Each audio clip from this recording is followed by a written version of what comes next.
Hi, I'm Scottie Pippen.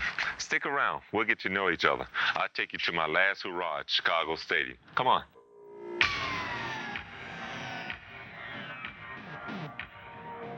Scottie got a game?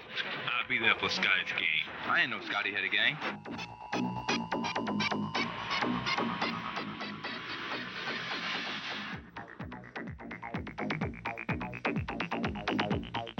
The stadium's last hurrah, featuring Scottie Pippen's Ameritech All-Star Classic. Brought to you by the people at Ameritech. For cellular and paging services designed around you, call Ameritech at 1-800-MOBILE-1. Ameritech, your link to a better life.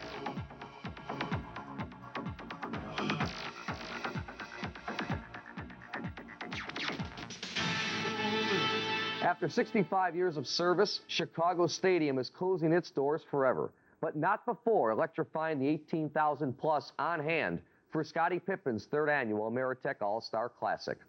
Hello, everyone. I'm Steve Cashel. September 9th, 1994 is the historical date, the final stadium appearance for many of the NBA's most celebrated athletes, including former tenants Scottie Pippen, B.J. Armstrong, Horace Grant, and Michael Miracle himself. They came for a great cause, to raise money benefiting inner-city youth. They also came to pay last respects to a building loved for its history, charm, and its fans, the loudest in the world. In the next hour, we'll take you there, courtside. We'll also go behind the scenes at the events surrounding this year's game. But before we do, when we come back, Mike Goldberg catches up with Scottie at his home in Highland Park, Illinois, for an up-close and personal meeting with the Bulls captain. Scottie got it. Brandon will try and catch him. Oh, he won't. And won't. Welcome back to the stadium's last hurrah, featuring the Scottie Pippen Ameritech All-Star Classic. As promised at the top of the show, we have now made our way to Scottie Pippen's home. Scottie Pippen, thanks for having us in today. Thanks a lot. Time to get to know Scottie Pippen a little bit better. All of America knows Scottie Pippen, number 33, the all-star basketball player, but a lot of them didn't know the young man in Hamburg, Arkansas, who went to Central Arkansas, was the equipment manager the first season, and then finally made the basketball team, grew 6 inches. Did you ever think it would all come to this, Pip? Well, I always dreamed and was hoping that it would happen. To have to look at reality in real life, I would say no, but, you know, I'm happy, and I thank the Lord for the blessing. What kept you driven during those days when you were... I'm still trying to visualize you cleaning up the equipment for somebody else after a bat. What kept you driven during that time? I think the idea that I love the game so much. I played every day, and I was just so competitive that, you know, I wanted to make it. Take us back to Hamburg, Arkansas, for those of us who have not been there before, and describe what it was like growing up as a kid. Well, I think for as raising a child or for any kid to grow up, it's a great environment. It's small. It's not a lot of trouble for your kid to get into. Everybody in the town pretty much know one another or in some way know who child you are. But it was a great community, and I still visit there. I still love it. It's still home to me. When you were growing up, you've talked about your childhood idols on the basketball court. We'll get to that in a second. Who were your childhood idols? Who did you look up to off the basketball court? I always looked up to Julius Erving as an athlete. But, I mean, there's a million people I could name that, you know, I idolize. But Julius Erving has always been a person that, you know, I tried to market my game from his. I liked his style of play, his personality, and, you know, that's how I want people to perceive me on and off the court. When you were growing up in Hamburg, as you have talked about in the past, Julius Erving was your idol. Why was Dr. J so special to Scottie Pippen? Probably because I watched him on TV all the time. But he was just this ideal person for me. A great role model, superb on the basketball court, and that's what I wanted to be. When I became a man and when I grew up and when kids look up to me, I want to be looked at someone as a Julius Erving. Now, the Scottie Pippen playing basketball in Hamburg, though, was the Scottie Pippen 6 inches shorter, right? Right. A little bit smaller. Yep. Couldn't get to a Division I school. No. Did you get dominated on the basketball court? I didn't think I did, but I guess in everybody else's eyes, I was being dominated. But that was something that really hurted me coming out of high school, was not being able to be recruited, not being able to get a scholarship. And, the ultimate route was for me to go on a work-study program and try to get better as a basketball player, or either use that to my advantage to get an education. When you were the equipment manager, how often did you go out early before practice? How often did you make sure that coach saw you do a couple of things before you had to go do the duties in which you were specified to do at that point? All the time. I mean, if you were there, you would never knew that I didn't have a scholarship. I mean, because I carry myself as a player. When they play, I played. I mean, it was like going through the preseason before we could start practicing. So we would go out and just play pickup game every day after class. And that's pretty much where I got my run from then. And I just went on from there. The coach was impressed. I started to get better as a player. And I got a scholarship. So that was the greatest opportunity for me. Where does that scholarship rank with your achievements in the NBA? Because I suppose without that scholarship back there, all of this may never have happened, right? It's at the top. My scholarship that I was able to achieve ranks among the top. And it's something that I don't speak up on much because, every player in the NBA most likely had a scholarship going through school. But when I was able to get that scholarship, it was the greatest achievement for me at that time because I knew financially that, I wasn't able to get myself through school. Why did you get the scholarship, Scottie? I think the main reason is that I had so much drive and willpower and knowing my family background and all that, I had to just keep trying and trying and trying and until, they just pushed me out the door. And as I continued to try to progress as a player, I kept seeing a light, and when the light got brighter, I mean, I was standing there. And then you get the scholarship at Central Arkansas, and all of a sudden you become a dominating player at your level, and there's NBA scouts in the stands. Then your dream even continues to become more a reality, doesn't it? That was the greatest, when I found out that I was being scouted. NBA scouts were coming down to watch me play. It brought a big smile to my face, and I just was hoping that I didn't get jitters or jinx and go out and have a bad game or not impress them. I tried to hold my composure and just maintain and go out and just play the same way that had built myself or built the name that I had gotten just from going out and playing. And I guess eventually I was able to do it.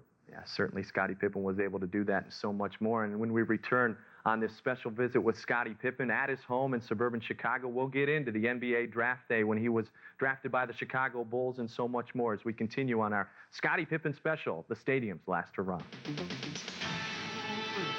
I think for a lot of these guys, it might be one of the first times they're getting a chance to play golf, or they don't look like golf's a regular part of their schedule. So I think it's really a great opportunity for them to get out and relax a little bit and enjoy themselves.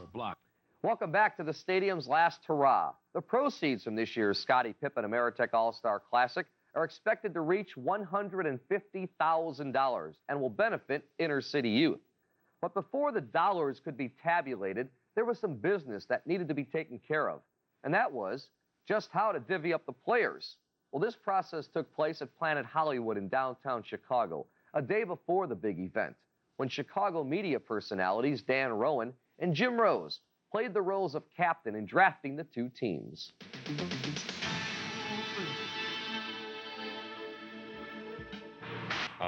First of all, I would like to thank everyone who's really been able to help put this game together. At this time, I think what we want to do is go straight into the draft, and Dan has the first pick. Well, actually, we flipped the coin for the first pick. I got the first pick. It was two heads. I called heads, and I deferred to Rose because I knew who he would pick. I don't know if he's going to show up or not, but I'm going to take a chance, as you always do in sports. And I'm going to draft the rights to Michael Jordan to play for the white team is Scottie Pippen's game. So that's my first choice, to draft right to Michael Jordan. Now, see, that's what I meant. I don't want some dried-up old baseball player on my team. I'll take a three-time world champion, a dream teamer, four-time All-Star, the MVP in '94, and our gracious host, Scottie Pippen, my number one pick. He's active. I'm picking Dominique Wilkins, number 2. Right, you got BJ with my number 2 pick. This is an all Bulls type of thing. I mean, it looks like I'm going to have to keep going out to the West or something like this to keep this thing going and get my team running. Home court advantage. We've had 2 additional names that confirmed this morning. Jason Kidd and Corey Blunt. Corey Blunt's been chosen to play on Dan's team, and Jason Kidd will play on Jim's team. So, Excuse me. Good thing I had my Ameritech phone. Oh, man. It was just confirmed that Michael Jordan will be playing. Whoa. Hey. And thus, the moment was guaranteed to make history with that call confirming the reappearance of Michael Jordan on the basketball court. Now that the event was sure to be a circus, Scottie made it easy for a few of his closest friends to relax before the game on Friday. All they had to do was hop on a chopper and go hit a few golf balls. But to some, it was their golfing that made it an experience they would just soon forget.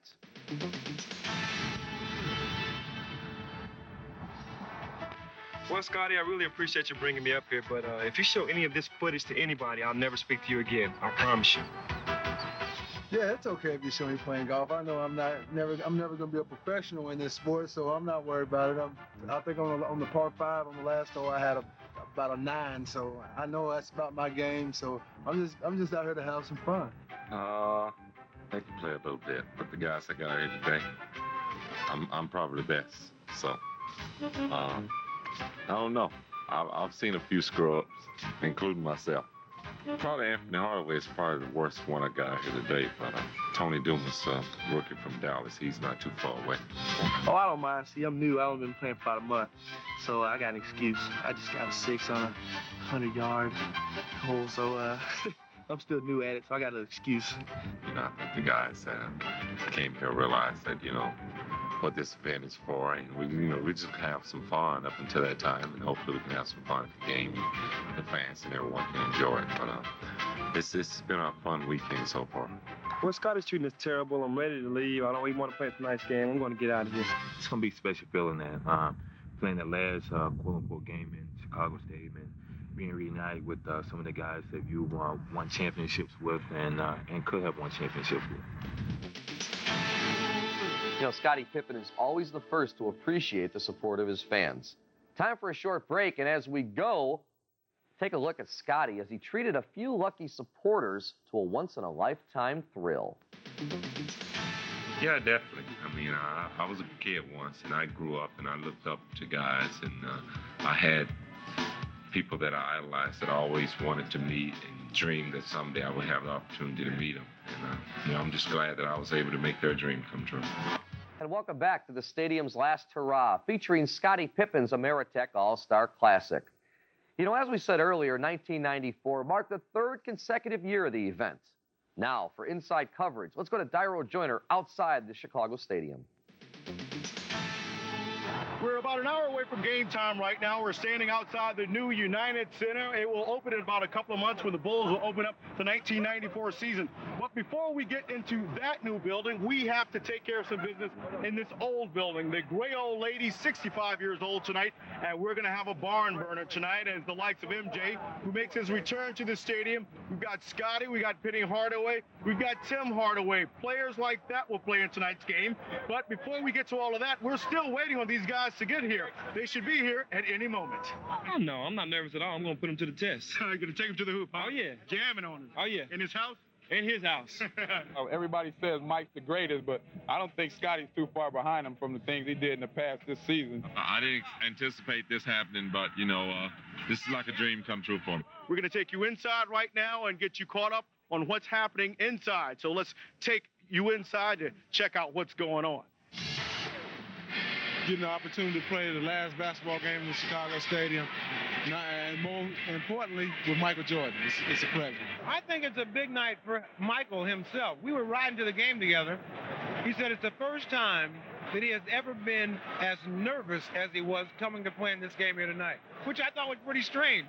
And now, the most anticipated moment that we've been waiting for, as Michael Jordan makes his return to Chicago Stadium for the first time since the 1993 NBA championship against the Phoenix Suns. Michael, welcome back.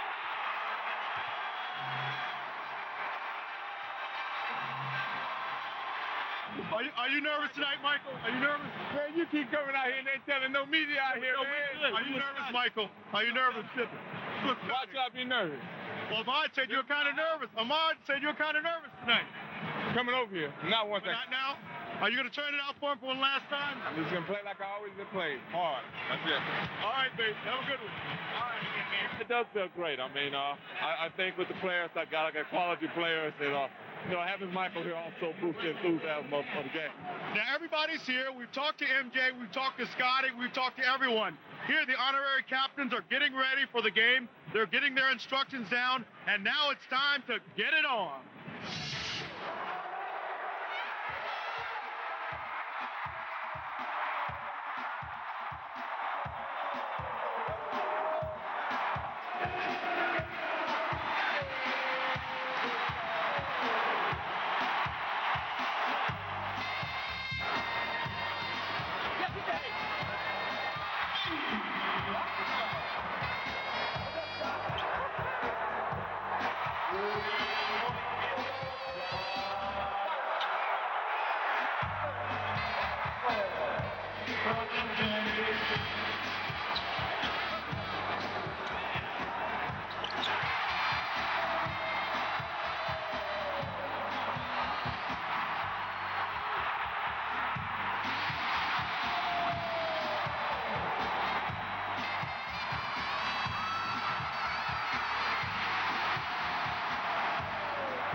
Now, if you're wondering how Michael Jordan is doing right now, he is 3 for 6 from the field. A little bit tight early on. He's breaking out a sweat. Maybe we'll see him loosen up and just tear the house down in the quarters to come.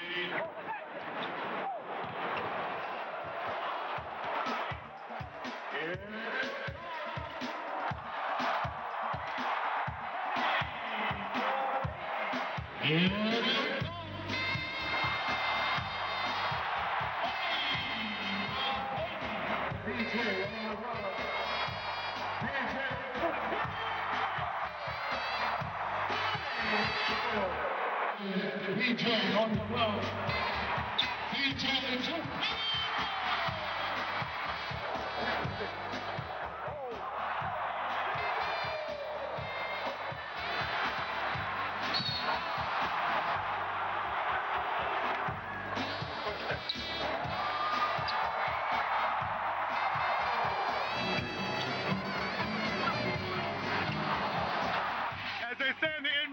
Come strong or you don't come at all. Right now, Michael's team is coming strong. He has 26 points in the half, and you can bet your bottom dollar in the second half, Michael will turn it on for the hometown crowd, who right now are standing and cheering probably the best basketball player ever in NBA history.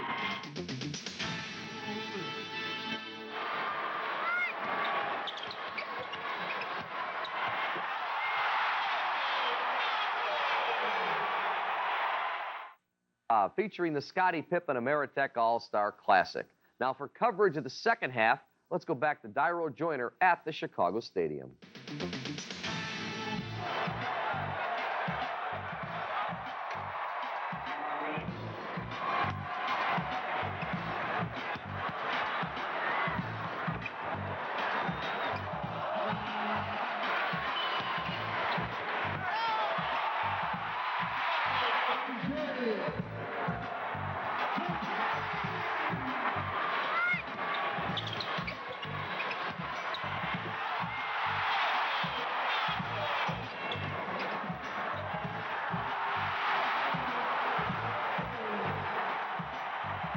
him and Scottie got a little grudge match going, and they playing a little cat and little mouse game right now. As you see, he work out on Scottie. Oh, just doing the three. You know, they got a little cat and mouse game going right now, but they want to go at each other, so they should just let everybody go at them. Everyone clear out and let Scottie and MJ go in. Let it be a one-on-one, Bulls versus Bulls. I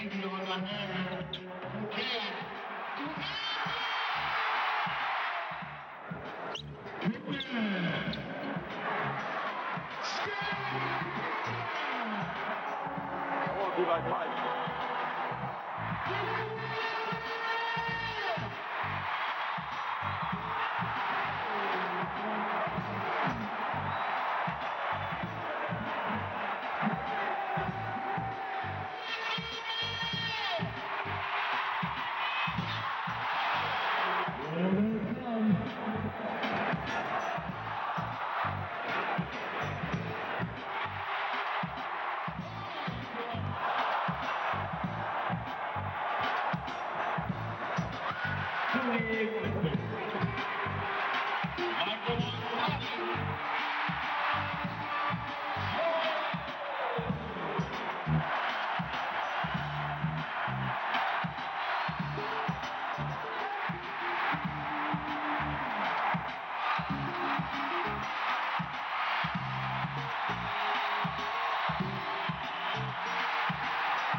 You see the fans now, 18,000 strong here at Chicago Stadium, clapping for Michael Jordan, and also thanking him for so many years of excitement and pleasure here at Chicago Stadium.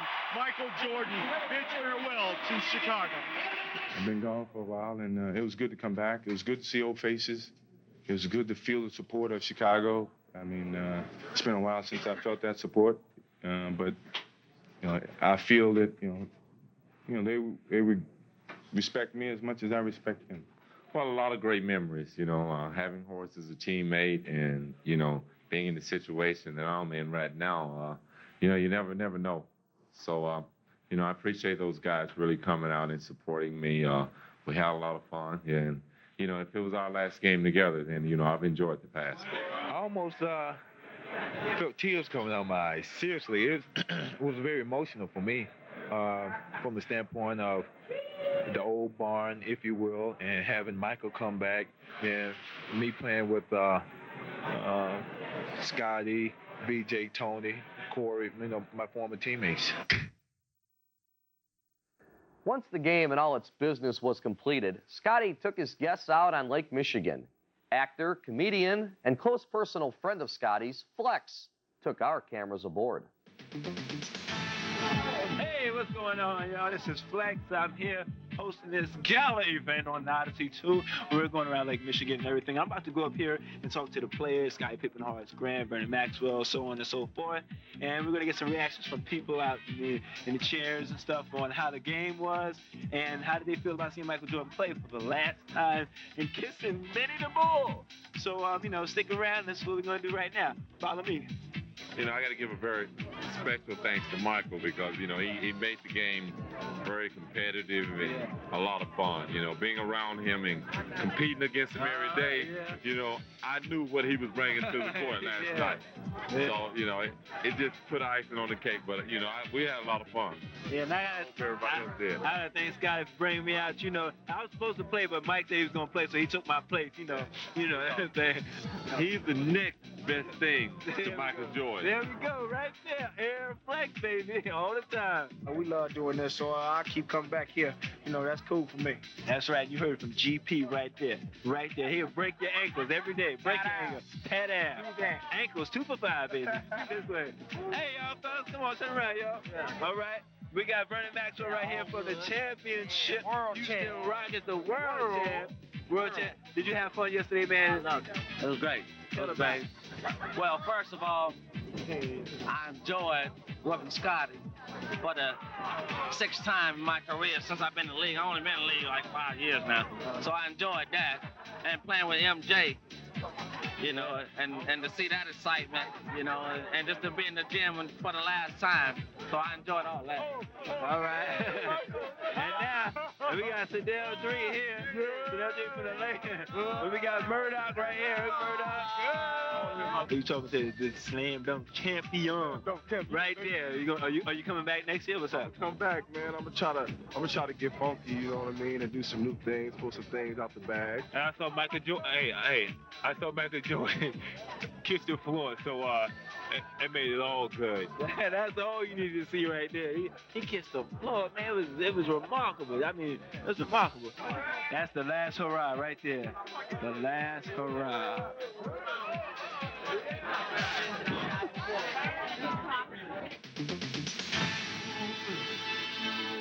We knew that we were a team totally, and in no way in our eyes did we feel like that Michael could carry the whole team. Welcome back. Before we finish things up here, let's go back to Scottie's home in Highland Park, Illinois. Mike Goldberg is there with part 2 of getting to know the real Scottie. Scottie, draft day 1987. The dream is realized. Your second dream, your first dream, as you mentioned to us earlier, was getting the scholarship at Central Arkansas. The Chicago Bulls pick you, 5th overall pick. What was that feeling like? It was the greatest. Leaving my hotel room the day of the draft. I had talked to Jerry Krause, and he had told my agent Jimmy Sexton that they were going to try to make a trade to get me. And at that time, being a player coming from a small school, I didn't really know how I was going to fall in the draft. I didn't know if I was going to go late or go early or fall somewhere in the middle. It was kind of questionable because of me coming from a small school. But, I had paid my dues, and I went to a lot of pre-draft camps and, did what I had to do to show all the scouts, that I could play.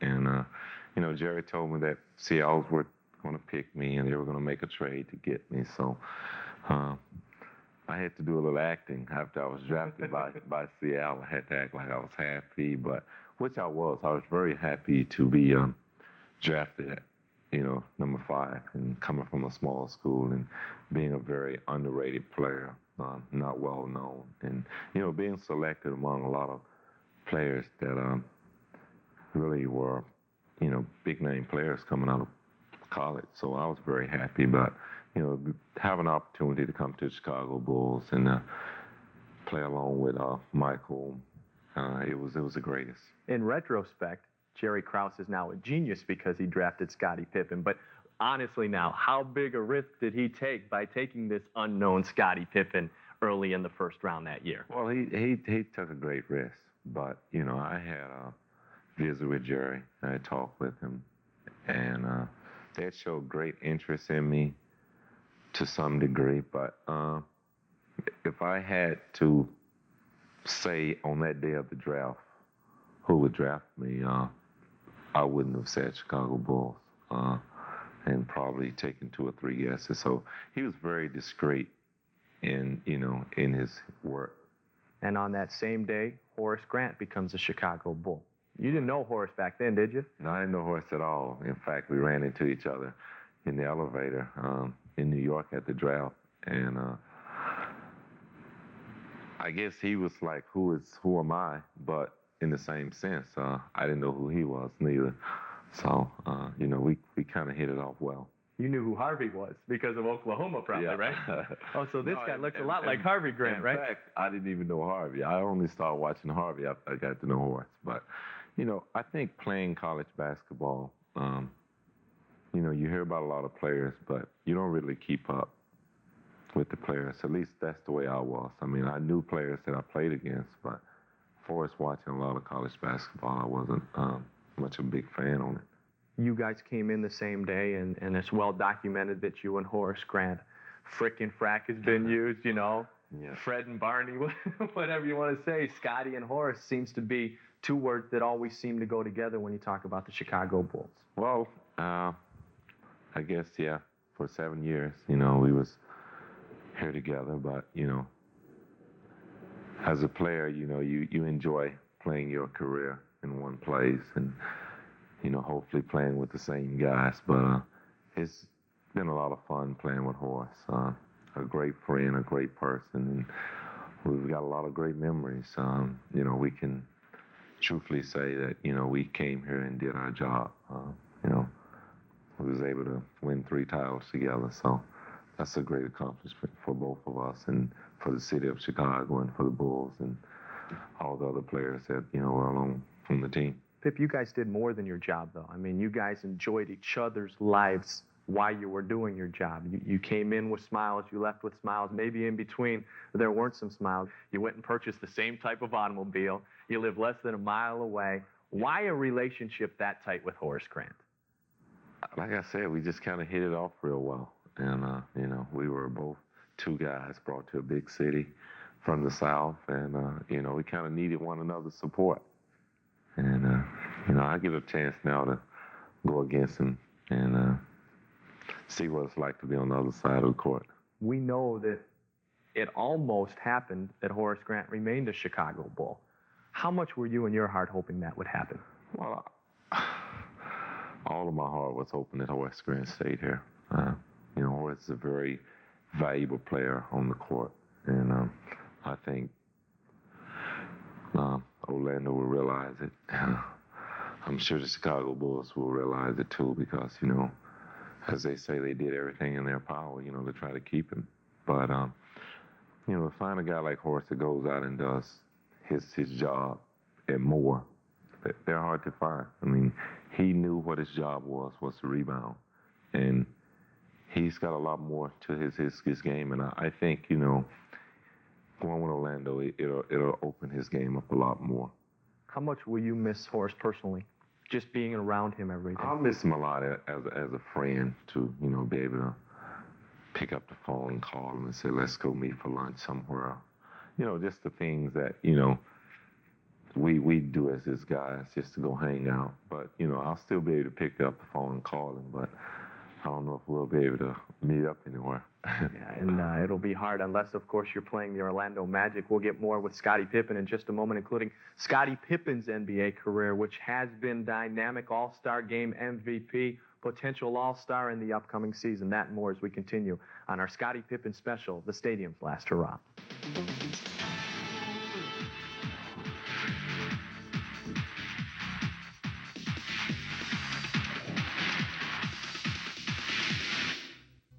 Recently, in the public eye, Scottie has taken a few punches. Some would say his is a black public eye.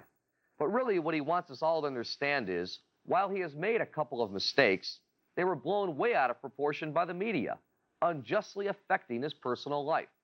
In part 3 of our 3-part interview with Scottie, Pip addresses these controversial issues that may have harmed his image. 1993 Eastern Conference playoffs against the New York Knickerbockers. Scottie, Michael Jordan, your teammate, all of a sudden gets a little shooting slump. And Scottie Pippen, after the unfortunate migraine headache against the Pistons, after some playoff criticism that you had taken, maybe unfairly, maybe fairly in your own mind, Scottie Pippen came to the forefront and in many Chicago Bulls fans' opinions won that series against the New York Knicks. Was that a coming out for Scottie Pippen, or had it come before that? Well, I think it came before that. I think it goes human for one. But I think as a player that, you know, I had made my strides way before that time. But it was great for me at that time as well because it was a big game, nationally televised. The hype from the Chicago-New York series, which they were trying to build. And, you know, it was just great for me as a player to be able to come out and be as dominant as I was. What went wrong last season? There were some things that were misunderstood about Scottie Pippen, some incidents I'm sure you'd like to have back. If you could be that leader the first year with the Bulls with Michael gone all over again, what would you change? It'll be a better learning process for me. But I think last year the ups and downs that you look at it are things that were taken totally out of proportion. I mean, first of all, having the gun in my car. Yes, it was wrong, and I shouldn't have had a gun in my car, but it was an accident on my part that the gun was left in my car, and therefore it was tucked away, it was locked away in a glove compartment, and it shouldn't have been found. But it was found, and it was taken, you know, to the next level. It was laying on the seat. I mean, why would I have a gun laying on the seat? I mean, there's no one out to kill me or hit me or knock me off. So, I mean, that was taken to another level, and, you know, I really looked bad. It was bad for my image. And, you know, it's something that I can't change. I mean, once people put things into your mind or tell you one thing, then, you know, that's how you're going to look at it. I mean, it's like looking at everyday life about people in courts. I mean, did he do it or did he not do it? Or what happened? I mean, you never can tell. But, you know, I was able to walk away from it, and I was innocent, and, you know, that's the way I look at it. And then you move to the playoffs against the New York Knickerbockers. 1.8 seconds left. And now everybody just says Scottie Pippen 1.8. I just felt like being the leader of the team, and I felt like that I was the number one go-to guy, that I shouldn't be taking the ball out. And that was just my mentality. And we're down 2-0 in a series. Expectations were high. We needed a win to get our confidence up. We needed a win to guarantee us a game back in New York. And I feel like that I was just too much of an experienced player to be standing outside taking the ball out. Wasn't it your turn? I mean, we talked about that earlier. Michael was God. I know you probably felt that way. It was finally your turn to be the guy. That was definitely the way that I felt. And in no way did it matter to me whether or not I took the shot, because it's always up to the guy out of bounds that's taking the ball out, who he tossed the ball to. But I think I should at least be made a threat. I mean, I'm sure that New York would think that if I'm there, that I'm going to be a threat. I mean, they're going to have to send maybe one or two guys after me once I get the ball, or even be conscious of me getting the ball. What was misunderstood about the whole situation was it was perceived that Scottie Pippen was upset that Tony Kukoc got the basketball, and that Scottie Pippen and Tony Kukoc didn't like each other very much. Well, I think people has taken that totally out of proportion. I mean, if Phil calls a play and I'm taking the ball out, I got 4 options. So if I don't like someone, or if he got the play drawn up for him, I don't have to throw him the ball anyway. So, I mean, I'm tired of hearing people saying that I don't like Tony, or I have nothing against Tony. Tony haven't did anything to me. We're the best of friends. I don't treat him any different than I treat Will Perdue or Pax or Horace or anyone. I mean, it's been taken out of proportion based because of me speaking out of going through my negotiation. But I mean, I didn't even know Tony. And if the Bulls gave him $100 million, you know, I didn't care what kind of money that they paid him. I just used that as an example to try to say that, you know, I was a player here in the present, and that, you know, I think that I deserve what you were trying to give to Tony. No knocks against Tony. And, you know, when I'm on the court with Tony, there's no feeling in my mind that, you know, I hate him or anything. I play against him hard. I probably play against him harder than anyone else, but Michael Jordan did me the same way. So that's how I got better. But, you know, as far as I'm concerned, I'm like this with Tony. You go on to win 3 championships. You have an MVP-like season last year. I know Hakeem won the award. Then comes the draft day, and you're almost a Seattle Supersonic again. Shawn Kemp to Chicago, Scottie Pippen to Seattle. Well, it was very surprising to me at that time. I was in Arkansas doing my basketball camp. And, I mean, it was just as shocking to me as anyone else, your name being floated around. You know, the coaches or management, Jerry Krause, or anyone, you know, never even mentioned to me or anything about they were trying to see if they could make a trade for me, anything. So, you know, I'm kind of disappointed in that point of view, and being the type of player that I am. I think I'm much more valuable than what they seem to think or what I'm thinking. You know, I just feel bad that they never really came to me or said anything. You know, I'm hearing all these rumors, getting chased by cameras. You know, I wish they would give someone an ounce, or at least me. I think I deserve that. And, you know, I'm the captain of the team. And, I mean, a few days ago now I get a call that, you know, it's a captain's meeting. I mean, give me a little bit more respect than that. If the Bulls are looking to rebuild, you understand that, right? You understand that Scottie Pippen can bring you a bunch of young players. You just would like them to handle it differently. Right. I mean, give me some respect. Let me know you appreciated what I did for you last year or the last few years or my 7 years here. I mean, I think that, you know, if I have to listen to it over the TV or listen to what my friends were telling me, then, you know, I don't have an answer to it neither. I mean, I think that, you know, as a player, that, you know, I deserve a little bit more respect than that.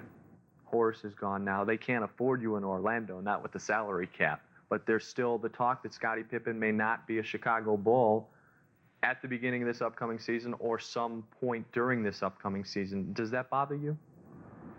Yeah. I mean, it's hard to pack up and go and move, but, you know, I've had a great 7 years here.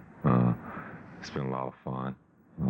I'm well respected here. I got a lot of friends here that I've made. So, you know, I've had fun. I mean, if it's time for a change or whether or not I'm in Chicago, you know, I'm going to be able to deal with it and take it like a man. And, you know, I just want to go somewhere that, you know, I'm comfortable, that I can win, and that I can bring the same thing to the game that I brought here. Let's play word association for a second, Pippen. You can give us a short answer on my little list that I have together here. It starts with the head coach, Phil Jackson. Phil is a great guy, very intelligent. Horace Grant. Great friend, you know, great person, a guy that, you know, I'm going to miss as a teammate. How about the Chicago Stadium? A lot of great memories, a lot of great fans. Gonna hate to leave it. Doug Collins? Great guy, great friend, great coach. Just didn't have the opportunity. Dr. J. He's my role model.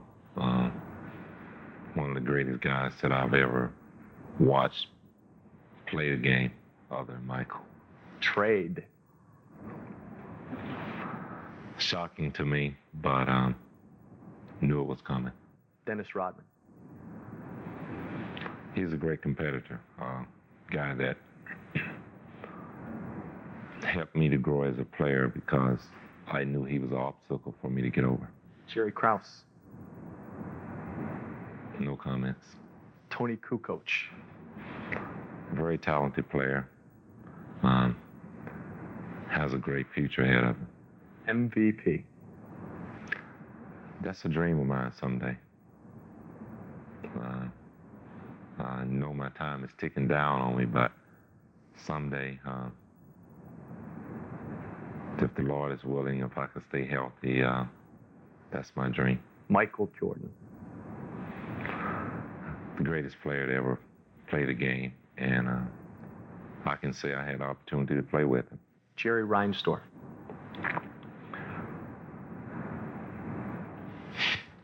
Jerry's a great guy, a great person. I enjoy talking with him. He's a great owner. Charles Oakley. Charles is a great friend.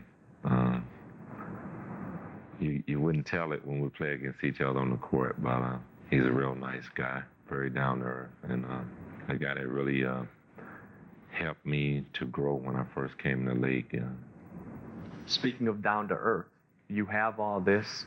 You have 5, 6 beautiful automobiles, but yet you still contest that you can clean a car better than anybody in the world. I still feel that way. Yeah, I use my cars to kill time, to relax. And, you know, I just take my time and do them. You clean your own boat, though? That's a big job.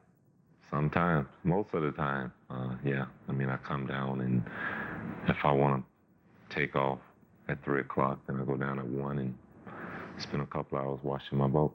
What's the most important thing that we can take out of this entire conversation, Scottie Pippen, about Scottie Pippen? Well, I think you realize that, I'm not the person that the media perceive me to be, and I'm not deserving of all the things that the media tried to destroy me with. We hope you enjoyed our coverage of the stadium's last hurrah. For Dyro Joyner, Mike Goldberg, I'm Steve Cashel. Thanks for watching, and for the final word, once again, here's Scottie Pippen. Hello again. I want to thank you guys for joining me, making this Ameritech Scottie Pippen All-Star Game the greatest charity game of all time. Thank you. We really appreciate it. We appreciate all the proceeds, and believe me, they'll go to a great cause. And hope to see you next year. Ha. So, I need the mic. Hey, we're finna do your mama trick. Yeah, I got one. I just got one. Hold on. Let me get this off. His mama's so big and Hold up. We're on TV now. Hey, his mama's so big and ugly. She was walking through the woods. Bigfoot took a picture of her. Oh my God. Hold on, I was thinking that this paper's gonna follow me out. You ready? Well, I'm glad it's the last day in the stadium. You know why? The locker rooms are terrible. The visitor locker rooms, when Orlando Magic come here, we never can get a good shower. Can't sit down good in the chairs because the splinters all in them. I mean, we want to get to a new arena. Oh, yeah, Scott's a great ball player. We all knew that. He don't won 3 championships, so now I can't talk to him. Jordan and Pippen. Jordan and Pippen.